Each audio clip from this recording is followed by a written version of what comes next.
matinée est destinée à la valorisation des partenaires qui sont stratégiques, qui relaient le message de santé en entreprise. Et parmi nous se trouve aujourd'hui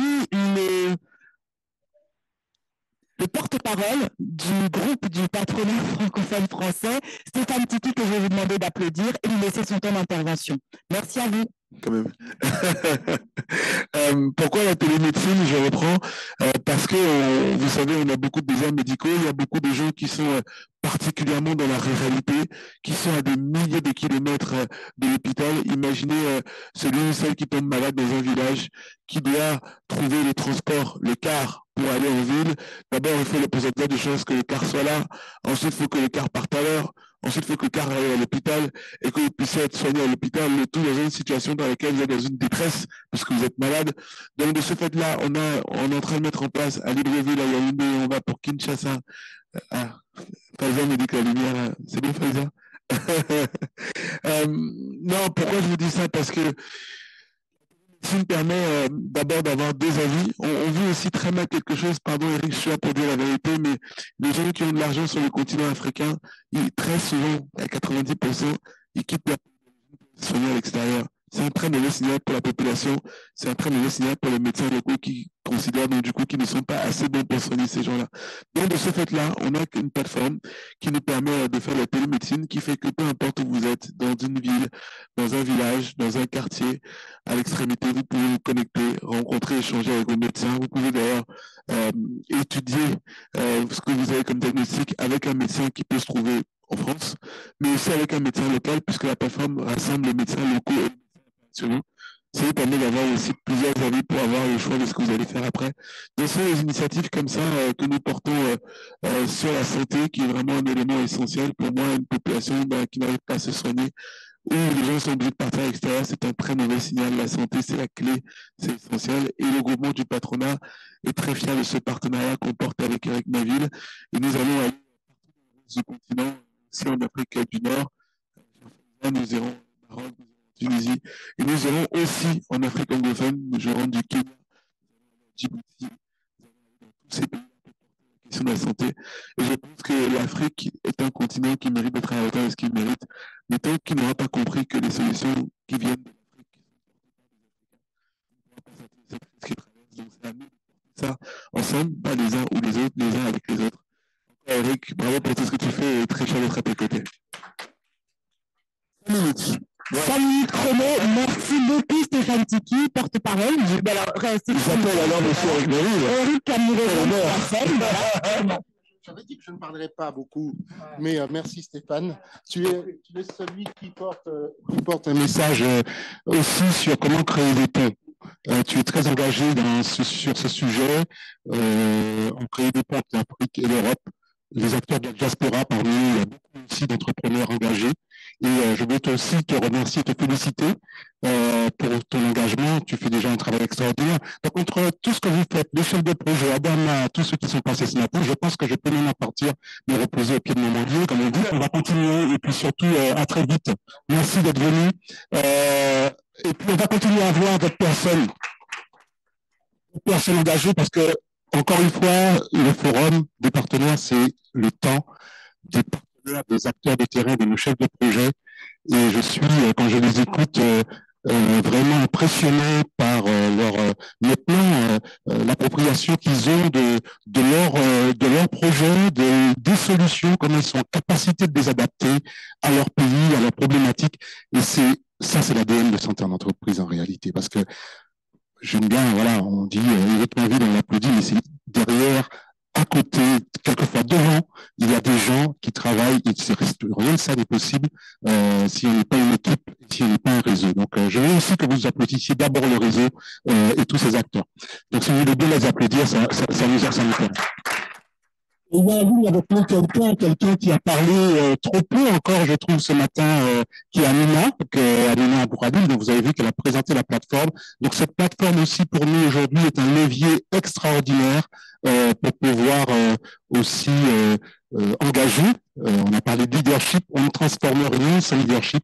On le sait. On peut avoir beaucoup d'argent, on peut avoir des solutions disponibles, mais s'il n'y a pas une volonté à un moment donné de s'engager, de transformer, on ne transforme rien. Donc, très important qu'on ait maintenant des acteurs engagés. Je vais vous dévoiler le top 50 des 50 leaders engagés 2025 que nous allons annoncer tout à l'heure. Sur cette liste, il y a des gens présents dans cette salle et vous voyez, il n'y a rien d'étonnant dans tout ce qu'on fait puisque finalement on retrouve toujours les bons au bon endroit et au bon moment. C'est ce qui fait aussi qu'on peut aussi continuer à faire ce que nous faisons bientôt depuis 15 ans. Donc, avant de présenter les axes stratégiques, on est à une étape. Centaine d'entreprises a été créée en 2011. En 2026, nous fêterons nos 15 ans. 15 ans, oui, 15 ans. 15 ans peut-être que je peux me mettre plutôt ici, si c'est mieux. D'accord. Je peux parler sans, si vous m'entendez. Très bien. Donc, je vais vous présenter maintenant quelques axes stratégiques. Je ne sais pas si on a fini avec cette séquence. Mathieu, si tu veux bien mettre sur en 5 minutes. Est-ce que c'était à moi de parler tout de suite ou pas? Oui, absolument. C'était le temps de la présentation des axes stratégiques. Ok, très bien. Donc, je vais faire très court. Premièrement, cette année, nous avons on va bientôt faire 15 ans. La première chose, c'est l'actualité de l'organisation de Centaine d'entreprises. Centaine d'entreprises, maintenant, c'est une marque. Ça y est. Visuellement, on a une identité. On a deux entités. Pourquoi est-ce qu'on a fait cela avec notre conseil d'administration, dont certaines sont ici, d'ailleurs, les récentes, qui m'ont aidé, accompagné, soutenu dans cette évolution? C'est que l'ONG initiale, l'association, qui a travaillé beaucoup à fédérer, donc, j'ai envie de dire, des fondateurs, conviction, c'est que les entreprises, comme l'a dit d'ailleurs Roger, tu l'as dit, nous sommes des acteurs. Mais cette conscience-là, il n'y avait pas une prise de conscience il y a 15 ans que l'entreprise était un acteur qui pouvait intervenir dans la santé. D'ailleurs, même du côté des entreprises, il y avait la question de leur légitimité à le faire. Souvent. Et donc, quand on a créé certaines entreprises, on n'était pas si nombreux que ça à croire qu'on pouvait être des acteurs de transformation. Une conviction, 15 ans après, finalement, on arrive aujourd'hui à voir que cette conviction, le Covid est passé par là, mais plus personne ne se pose la question de est-ce que les entreprises sont des acteurs de transformation et surtout des acteurs qui ont une légitimité pour promouvoir la santé, que ce soit sur le lieu de travail, c'est évident, mais dans les territoires où ils opèrent. Donc ça, c'est fondamental aujourd'hui qu'on ait cette conviction. Alors, Mathieu, tu vas passer rapidement. Nous, ce qu'on va essayer de se projeter, après avoir dit que certaines entreprises a donc une transformation qui s'est faite cette année, une réorganisation, deux entités. Une qui reste l'association qui va travailler sur tout ce qui est l'animation du réseau, les projets, comme on dit, communautaires, donc destinés aux communautés. Tout ce qu'on fait avec les fondations, ça va rester dans le cadre de l'association. L'association va se centrer sur son périmètre, donc les grands projets que nous avons, les challenges, l'innovation, tout ça, ce sont des projets qui sont inscrits dans le périmètre de l'association. Et à côté, nous avons maintenant, depuis le début de l'année, créé une entité qui s'appelle C-Service, qui travaille avec des mutuelles, des assurances et des entreprises.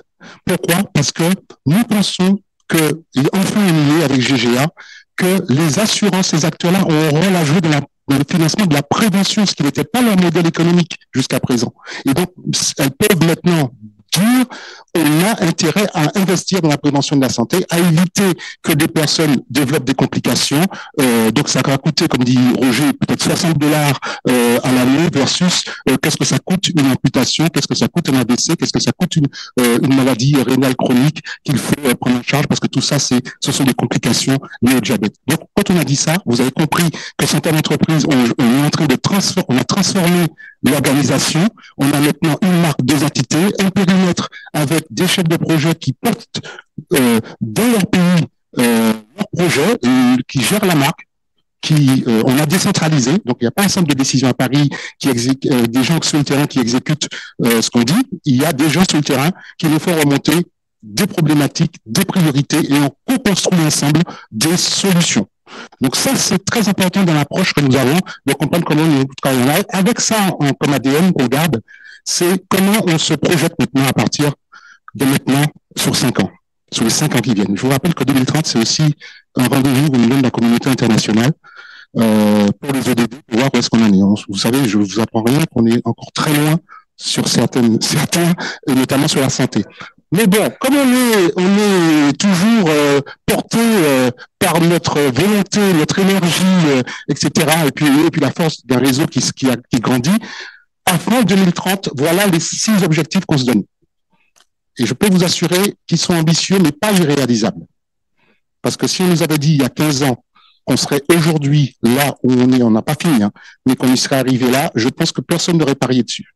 Donc, premièrement, je pense qu'il faut qu'on consolide et que surtout, et Amina l'a dit très bien, il faut parier sur cette plateforme d'engagement que porte certaines entreprises pour engager plus d'acteurs sur le terrain.